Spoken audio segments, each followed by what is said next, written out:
कि मेरे कितने हैं और काल के कितने हैं। अंतिम समय में मुझे कितनों को साथ लेके जाना है और कितनों को यहीं छोड़ के जाना है जो उनको नहीं समझ पाए। और सारी दुनिया के धर्म गुरुओं को नकली साबित करने के लिए, सभी देवी देवताओं को, आधे अधूरे भगवानों को कमजोर साबित करने के लिए कि भैया मैं जेल में बैठा हूं, और जब वो विनाशकारी समय आएगा, जब वो दुखकारी समय आएगा पूरे विश्व पे और भारत पे, उस समय भैया मेरे से पहले तुम अपने देवी देवताओं से अरदास कर लेना। तुमने जो भी भीख मांगनी है अपनी जान की, पहले अपने देवी देवताओं से मांग लो, अपने धर्म गुरुओं से प्रार्थना कर लो कि गुरुजी ऐसी भयंकर आपत्ति आ गई देश पे, और देश पे आकर आपत्ति आ गई तो देश का देशवासी भी तो दुखी होगा, देश में रहने वाले भी तो परेशान होंगे, और कोई मिट्टी थोड़े ना कोई परेशान होती है, देशवासी परेशान होते हैं, इंसान परेशान होते हैं कि हे गुरुदेव भगवान, हमने आपको इतने दिनों से पूजा, हम आपके अगरबत्ती चढ़ा रहे, हम आपके जो है वो झंडा चढ़ा रहे, नारियल चढ़ा रहे, अगरबत्ती चढ़ा रहे, जैसा आपने कहा वैसा हमने राधे राधे हरे रामा हरे कृष्ण का जाप किया, जैसा आपने कहा वैसे हमने व्रत किए, हम तीर्थों पे गए, आपकी दान पेटियां हमने नोटों से भर दी, और अब हमारे ऊपर ये आपत्ति आई है तो तुम आंख बंद करके क्यों बैठे हो गुरुदेव? कोई समाधान बताओ। और ये समाधान बताने का समय नहीं है, ये तो समाधान करने का समय है। ये गुरुदेव आप कहते थे कि मेरा तो भगवान से संपर्क है, मेरा तो सीधा भगवान में ध्यान लगता है, मेरी बात को तो भगवान टाल ही नहीं सकता। ये गुरुदेव अपने भगवान से बोलिए, अपने बच्चों की रक्षा करे।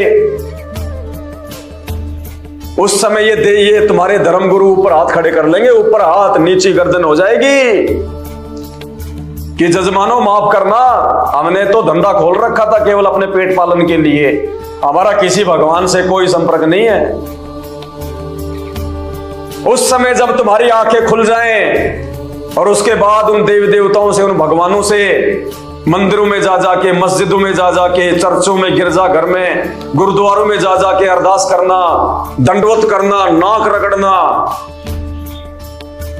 कि आप तो देवादिदेव महादेव हो, आपसे बढ़ के कौन है, आप तो श्री राम हो, आपने रावण मार दिया, आपने श्री कृष्ण रूप में जो है वो कंस को मार दिया, आपने पूतना मारी, आपने जरासंध मारा, आपने काल्यावन मारा, आपने चाणूर मारा, आपने केसी मारा, आपने फिर हनुमान जी के पास जाना कि ये भगवान आपने तो जो है द्रोणागिरी पर्वत को उठा दिया था, हमारे तो छोटे से संकट है, इनको उठाने में कहां दिक्कत है।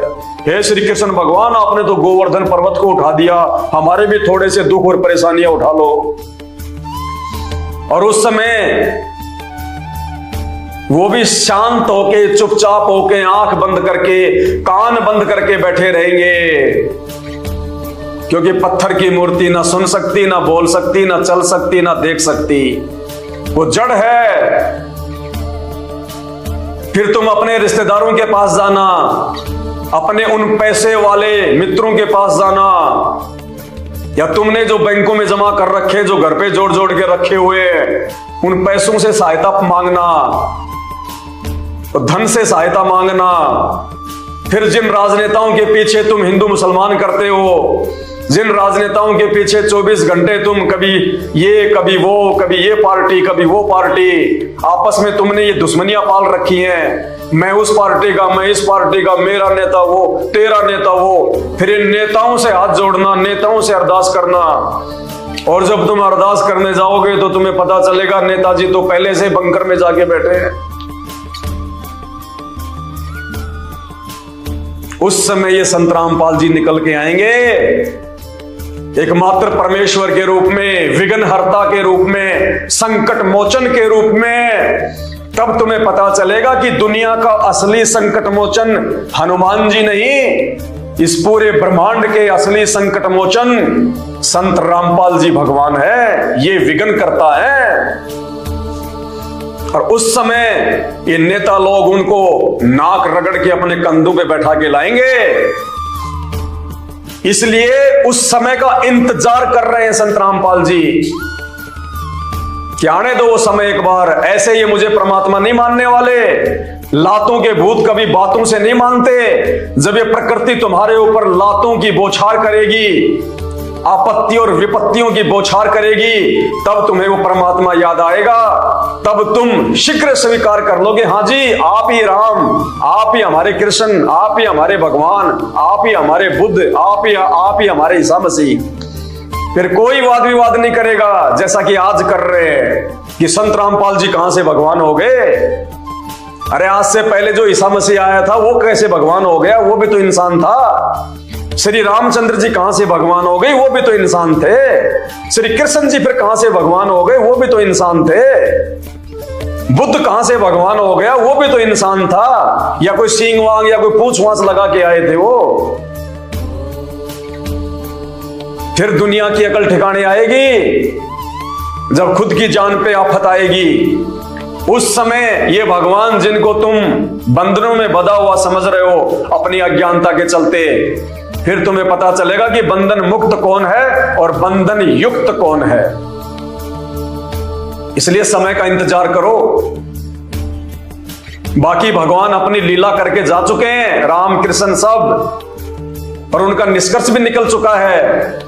उनका सामर्थ्य, उनकी समर्थता, उनकी कमजोरी, उनके कृत्य, उनके कुकृत्य सब सामने आ चुके हैं। अभी संत Rampal ji on the way हैं, अभी दुनिया छोड़ के गए नहीं है। इनकी जो हिस्ट्री लिखी जाएगी वो आज से पहले किसी देव महादेव की नहीं लिखी गई। ये पूर्ण परमेश्वर है।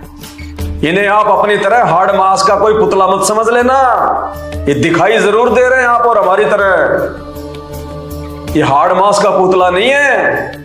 ये सहशरीर आए थे और सहशरीर जाएंगे। ये कबीर परमात्मा है। 650 साल पहले जो कबीर जी मगहर से सहशरीर गए थे, पीछे से जब उनकी बॉडी को देखा तो फूलों में तब्दील थी। नानक जी जब शरीर छोड़ा तो उनकी बॉडी फूलों में तब्दील हो चुकी थी, क्योंकि नानक जी भी उसी कबीर परमात्मा के रूप में थे। और ये संत रामपाल जी आज स्वयं कबीर परमात्मा है। ये किसी के रूप में नहीं है, खुद ब खुद धरती पे आके बैठा हुआ है।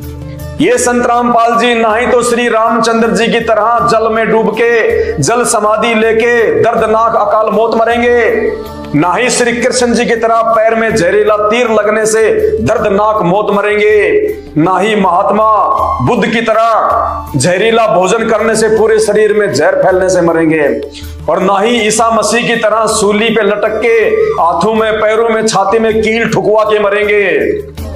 ये सबका बाप है, सबका पिता है, मसीहों का मसीहा है। ये सच्चा वाहे गुरु है, आदि अनादि सत्य पुरुष है और धरती पे स्वयं प्रकट है।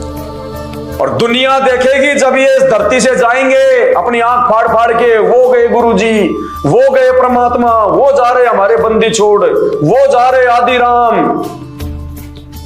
सह शरीर जाएंगे, सह शरीर, क्योंकि इनका शरीर आप और हमारी तरह हाड़मास का पुतला नहीं है। ये भगवान है। अंत में दुनिया को वो चमत्कार दिखा के जाएगा जो लोग भक्ति के निकट भी नहीं है वो भी पैरों में पड़ जाएंगे।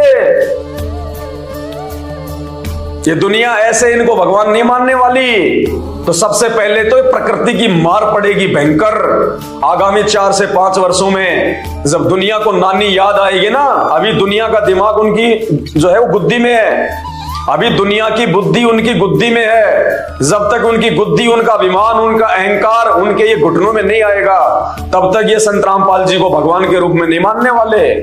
बकवाद करते हैं, जेल में है, भगवान क्यों है, ये है, वो है। थोड़ा सा इंतजार करो, अब ज्यादा समय नहीं रह गया। बुद्धिमान वो होगा जो समय रहते उनके शरण में आ जाएगा, उनको अपना मसीहा स्वीकार कर लेगा, उनके सत्संग सुनना प्रारंभ कर देगा।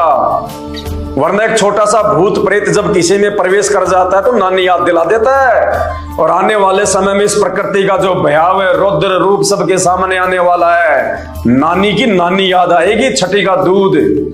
और जो जितना लेट आएगा उसकी उतनी ही लेट सुनवाई होगी। ये भी कान खोल के सुन लेना। जो जितना लेट संत रामपाल जी की शरण में आएगा उसकी उतनी ही लेट सुनवाई होगी। तो ये बंधन युक्त नहीं है, ये बंधन मुक्त परमात्मा है। ये आपकी दृष्टि में, आपकी नजरों में ये जेल में बैठे हुए हैं। हमारी नजरों में ये सर्वत्र हैं, हर जगह है, पूरे ब्रह्मांडों का संचालन कर रहे हैं। अभी हमारी बात समझ में थोड़ी आएगी जब थोड़ा आपके प्रारब्ध, आपके पूर्व जन्मों के कुकर्मों की मार जब आप लोगों पे पड़ेगी, और उस समय जब आपके माता पिता, रिश्तेदार, भाई बंधु, पैसा, दौलत, संपत्ति, देवी देवता, धर्म गुरु जब आपसे हाथ पीछे कर लेंगे कि भैया हमारे बस की बात नहीं है तेरे संकट काटना, तू तो महापापी आदमी है, पता नहीं तूने कितने कुकर्म किए हैं, उस समय ये संत रामपाल जी काम आएंगे। क्योंकि असली संकट मोचन है, ये असली विघ्न करता है, ये मंगल करता है, ये दाता है। उस समय पता चलेगा कि कौन बंधन में है और कौन बंधनों से छुड़वाने के लिए, हमें जन्म और मृत्यु के बंधनों से छुड़वाने के लिए, 84 लाख योनियों के बंधनों से छुड़वाने के लिए धरती पे आए हुए हैं। तो त्रेता युग में जन्मे दशरथ पुत्र, सीता के भरतार, लक्ष्मण के भाई, हनुमान जी के भगवान श्री राम रावण युद्ध में अपने खुद के बंधन नहीं कटवा पाए। वो तो इतिहास बन चुका है, नकार नहीं सकता कोई।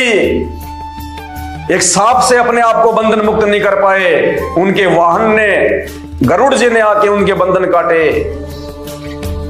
तो उनमें कितनी सामर्थ्यता है, उनमें कितनी योग्यता है, वो कहां तक के भगवान हैं। और आने वाले समय में जो श्री रामचंद्र जी नागफास से खुद के बंधन नहीं जो है काट पाए, आने वाले समय में जब ये प्रकृति अपना रौद्र रूप दिखाएगी, तुम्हारे बंधन कहां से काट देगी मेरे बंधुओं।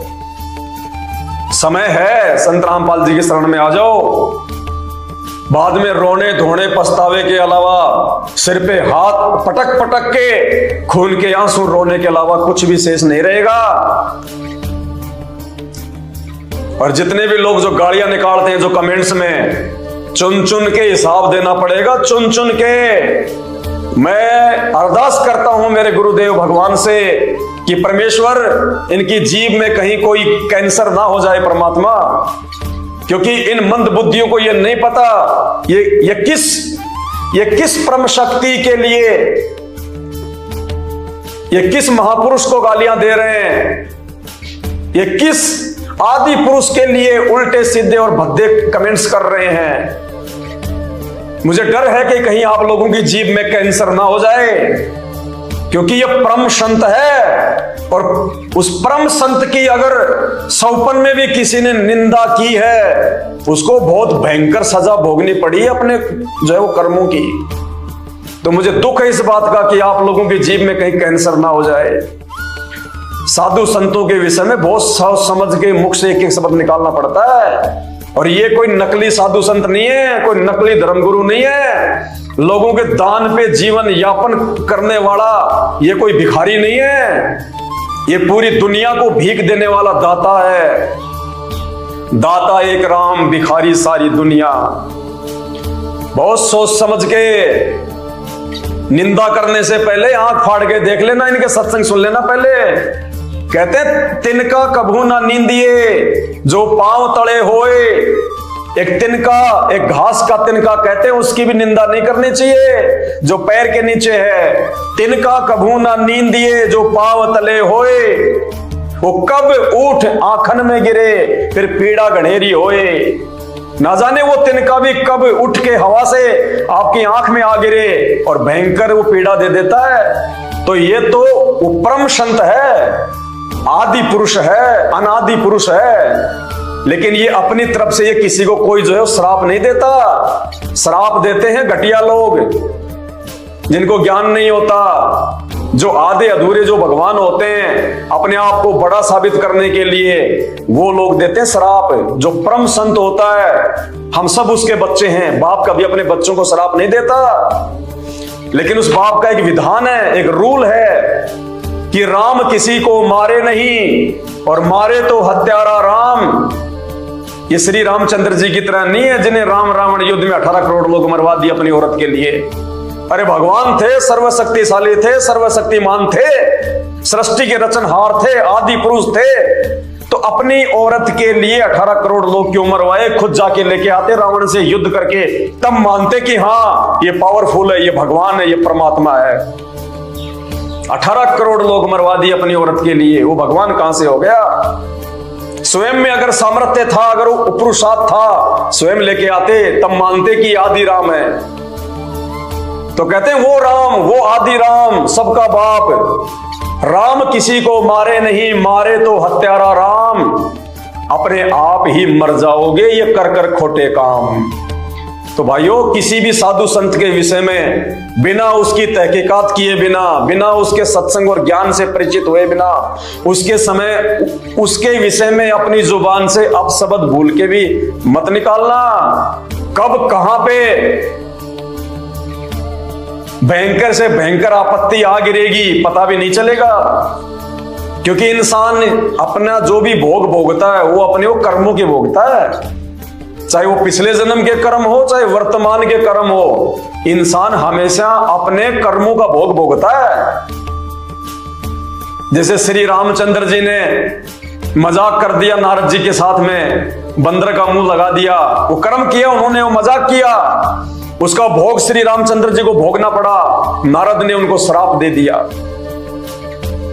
तो समझो इन बातों को। अभी आप लोग भक्ति, भगवान और अध्यात्म के आसपास भी नहीं हो, आसपास भी झूठे अपने आप को बहुत बड़े मल की भगत समझते होंगे आप। असल में अध्यात्म, भक्ति और भगवान की जानकारी इस धरती पे यदि किसी को है तो संत रामपाल जी के भक्तों को है। संत रामपाल जी के भक्तों को, अन्यथा धरती पे किसी को भक्ति और भगवान की जानकारी नहीं है। ब्रह्मा विष्णु महेश को जानकारी नहीं है पूर्ण इन शास्त्रों के विषय में, भक्ति के विषय में, किसकी पूजा करनी चाहिए, कौन सा देव जो है वो पूजा के योग्य है, इनको खुद को नहीं पता। तो इनके भक्तों को, इनके साधकों को कहां से पता चलेगा? तो भाई और बहनों, हाथ जोड़ के विनती है, प्रार्थना है, आपका ज्यादा समय नहीं लूंगा, आपने इतना समय दिया, इसके लिए तहे दिल से मैं आपका आभार व्यक्त करता हूं। और मैं विनती करूंगा, मैं प्रार्थना करूंगा, हम सब एक ही परमात्मा के बच्चे हैं। हम भूल चुके हैं अपने बाप को, अपने परमात्मा को केवल देखा देखी में, क्योंकि हमने शास्त्रों से भगवान नहीं पहचाना। हमने तो हमारे दादा परदादा, उससे पहले वाले दादा और हमारे पिता जो भक्ति कर रहे हैं, हमने तो उनकी लकीर पीटनी शुरू कर दी। लेकिन भक्ति का आधार दादा और परदादा नहीं होते, भक्ति का आधार देखा देखी भेड़चाल नहीं होती। भक्ति का आधार होते हैं हमारे धर्म ग्रंथ, हमारे शास्त्र। और हिंदू धर्म में जो प्रमाणित शास्त्र हैं, चारों वेद और गीता जी, और उनमें भी कंप्लीट ज्ञान नहीं है। इसीलिए उस आदि राम, आदि पुरुष, उस कबीर साहब को संत रामपाल जी के रूप में एक तत्वदर्शी संत बन के स्वयं आना पड़ा है, ये ज्ञान देने के लिए। तो विचार करो इन बातों पे, सत्संग सुनना शुरू करो। ये मानव शरीर बहुत अनमोल है, मानव जन्म दुर्लभ है, ये मिले ना बारंबार। पेड़ से पत्ता टूट गिरे वापस नहीं लगता डर, बाद में रोओगे पछताओगे। और वर्तमान में भी ये आधे अधूरे भगवान, ये धर्मगुरु तुम्हें कितना लाभ दे रहे हैं, तुम्हें कितना फायदा हो रहा है, अंदर से तुम अच्छे से जानते हो। तुम्हारे अंदर जो है वो कितनी शांति है, या तुम कितने दुखी हो, तुम कितने परेशान हो, तुम्हें अच्छे से पता है इन बातों का। फिर भी देखा देखी में लगे हुए हो, क्योंकि तुम्हारे पास ऑप्शन नहीं है। जाएं तो कहां जाएं, इसको छोड़ेंगे तो दूसरा भी वैसा ही मिलेगा। तो अब जो जानकारी आपको दे रहे हैं हम लोग संत रामपाल जी के विषय में, वो वैसा ही नहीं मिलेगा। वो वैसा मिलेगा जैसा आपको आज से पहले कभी जिंदगी में नहीं मिला। वो परम दयालु, वो सुखदायी परमात्मा, जिनकी थोड़ी सी महिमा करने से, जिनकी थोड़ी सी भक्ति करने से वो सुख दे देगा, जो सुख आपको ब्रह्मा विष्णु महेश तीनों देवता मिलकर लाख जन्म में नहीं दे सकते। और फिर देखो, जो आत्मिक सेटिस्फैक्शन आपको मिलेगा, उसकी आप कल्पना भी नहीं कर सकते। तो बस दास की इतनी सी विनती है, बाकी आपके भद्दे कमेंट्स का, आपकी गालियों का, हम संत रामपाल जी के भगत हैं, हम किसी ऐरे गहरे साधु संत के भगत नहीं है। हम किसी चंदन लगा के, रुद्राक्ष की माला पहन के, चुंडित मुंडित लाल पीले कपड़े पहन के, चिमटा हाथ में लेके, कान फड़वा के, हैं हरे राम हरे कृष्णा राधे राधे श्याम मिला दे, ये बोलने वाले के भगत नहीं है। हम सर्वशक्तिशाली, सर्वशक्तिमान परम पुरुष, आदि पुरुष, अनादि पुरुष संत रामपाल जी के भगत हैं, जो प्रमाणित संत हैं शास्त्रों के अनुसार। और उनकी भक्ति का ये असर है, ये प्रभाव है। आप चाहे कितनी गालियां दो, कितना ही जो है आप जी मतलब वो बुरा भला कहो, हमारे कान के आसपास भी नहीं फटकती तुम्हारी बातें, आसपास भी। और तुम अपने आप को सच्चे सनातनी, फोटो लगा रखी है हनुमान जी की, फोटो लगा रखी है राम और सीता जी की, फोटो लगा रखी है हिंदू राष्ट्र, फोटो लगा रखी है, नाम लिख रखा हम सनातनी, सच्चे सनातनी, और तुम्हारे मुंह में गुटखा, जुबान पे गाली। क्या देश को हिंदू राष्ट्र बनाओगे? पहले खुद तो सुधर जाओ, पहले खुद तो संभल जाओ, पहले अपने आप को चेंज करो, अपने आचरण को चेंज करो, अपनी आत्मा को साफ करो। अरे आत्मा तो तब साफ होगी जब पहले आप अपने मुंह को साफ करोगे। तो हमारे अंदर संत रामपाल जी भगवान ने भक्ति का वो सॉफ्टवेयर डाल रखा है जिसका दुनिया में कोई एंटीवायरस नहीं है, जिसको कोई तोड़ नहीं सकता उस सॉफ्टवेयर को संत रामपाल जी के अलावा, और वो कभी तोड़ेंगे नहीं। तो हमारे ऊपर आपकी गालियों का, आपके इन भद्दे कमेंट्स का कोई असर नहीं पड़ता है। हमारे अंदर इतनी सी भावना भी नहीं आती। हम तो ये सोचते हैं कि परमात्मा कितने नादान हैं, कितने बुद्धिहीन हैं। ये 50-50, 60-60 साल के हो गए, अभी तक इनको ये नहीं पता कि हम क्या कर रहे हैं।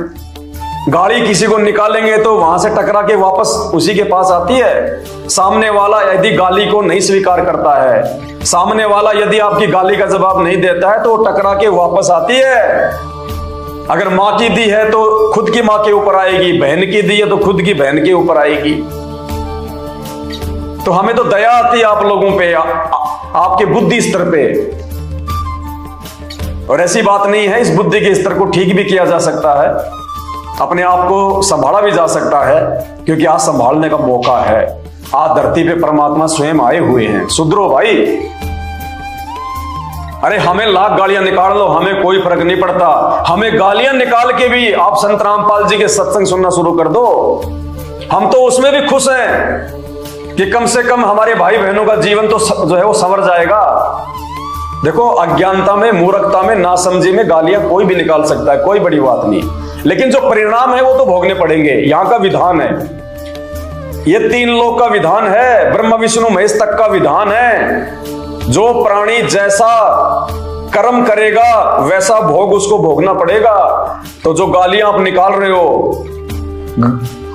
और गरुड़ पुराण में उन गालियों की क्या सजा लिखी हुई है वो तो देखो, तुम्हें भोगना पड़ेगा। ये तो तुम्हारी अपनी गलती है, क्योंकि मानव शरीर प्राप्त करके, अनमोल जन्म प्राप्त करके, ये जीव परमात्मा ने भक्ति करने के लिए दी है, सत्य वचन भाषण करने के लिए दी है। और जो इस जीव से गालियां निकालेगा, जो इसका दुरुपयोग करेगा, परमात्मा कहते हैं अगले जन्म में वो बैल बनता है, बैल 84 लाख योनियों में जाएगा। फिर उसके मुंह में जुबान भी होगी, लेकिन वो बोल नहीं पाएगा कि मुझे भूख लग रही है, मुझे प्यास लग रही है, मेरे पेट में दर्द है, मेरे पैर में जो है वो कील चुभ गई, निकाल दो। वो बोल नहीं पाएगा, उसको भोगना पड़ेगा। क्यों? क्योंकि जब उसको परमेश्वर ने मानव जन्म में ये जीव दी थी, नाम रटने के लिए, नाम जपने के लिए, सच्चे तत्वदर्शी संत को पहचान के उसकी भक्ति करने के लिए, तुमने उसका दुरुपयोग किया, उल्टी उस परम संत को गालियां निकाली, उनके भक्तों को गालियां निकाली। उसका परिणाम, उसका दंड तो यमराज देगा ही देगा।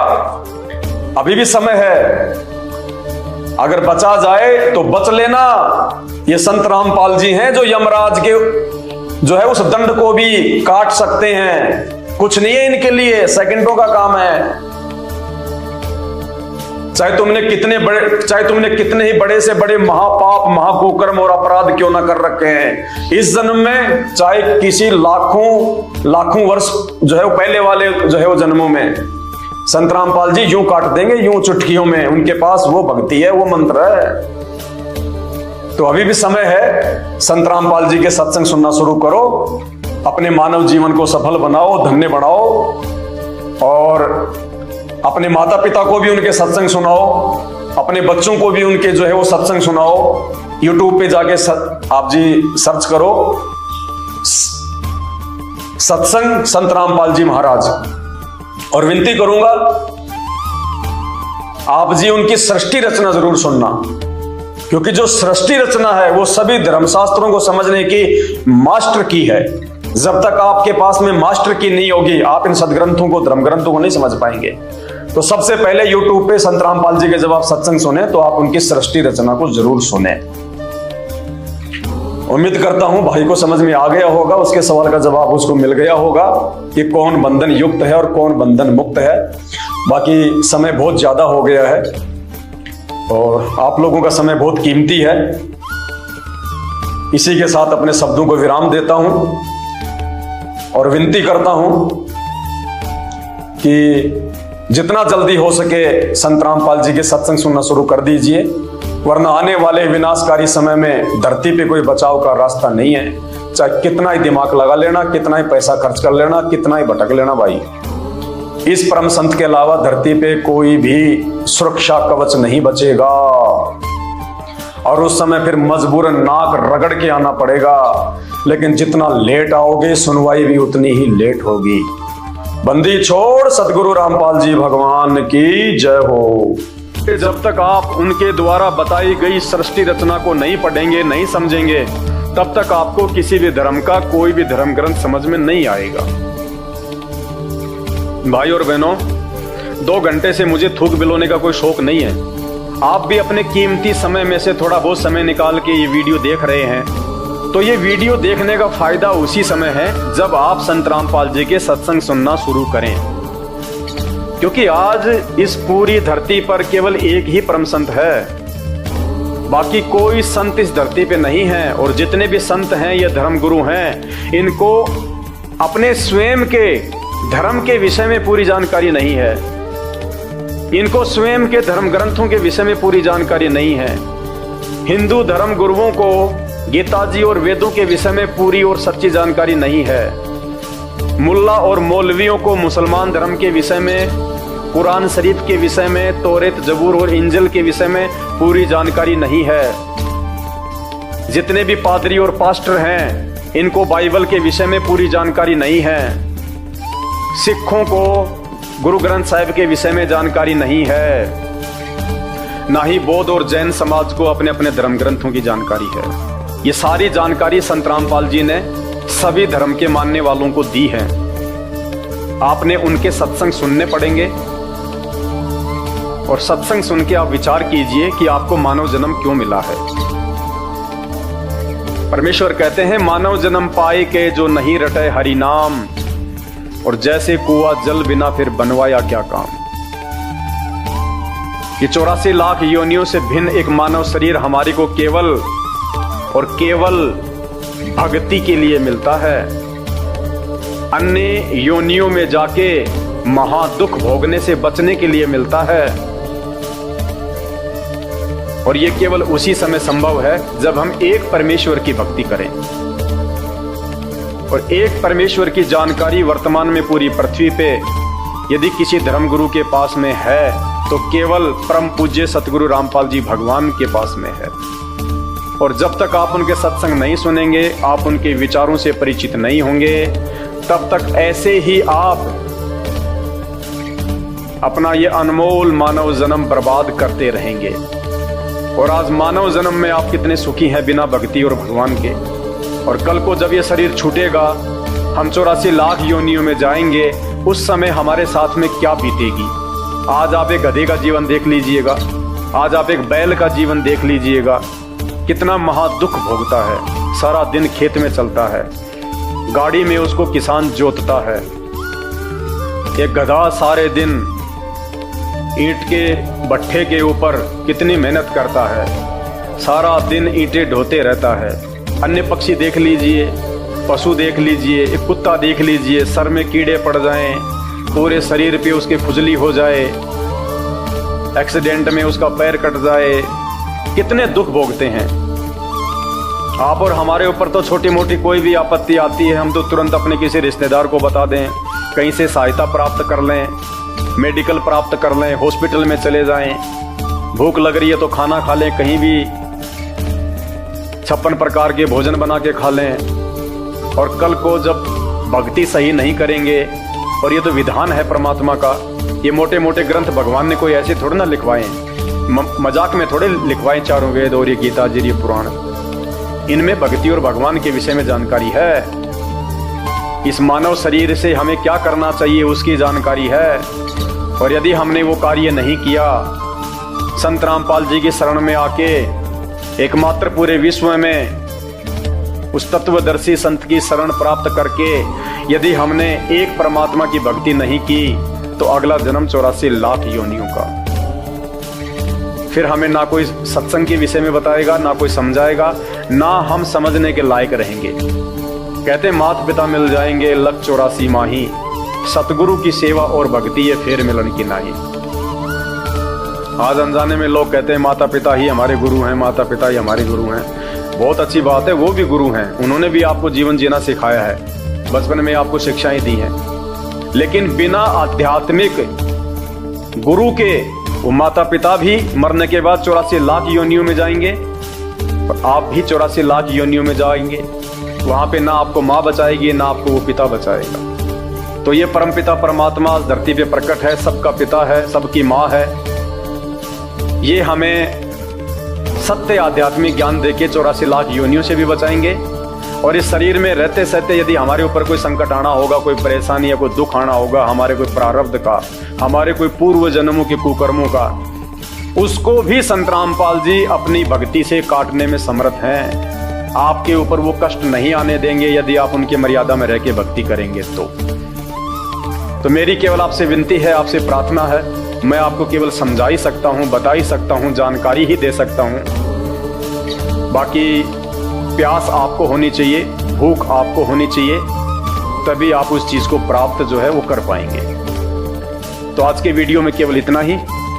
आगे फिर परमपिता परमेश्वर के आशीर्वाद से आप सभी भाई बहनों के मार्गदर्शन के लिए वीडियो आते रहेंगे।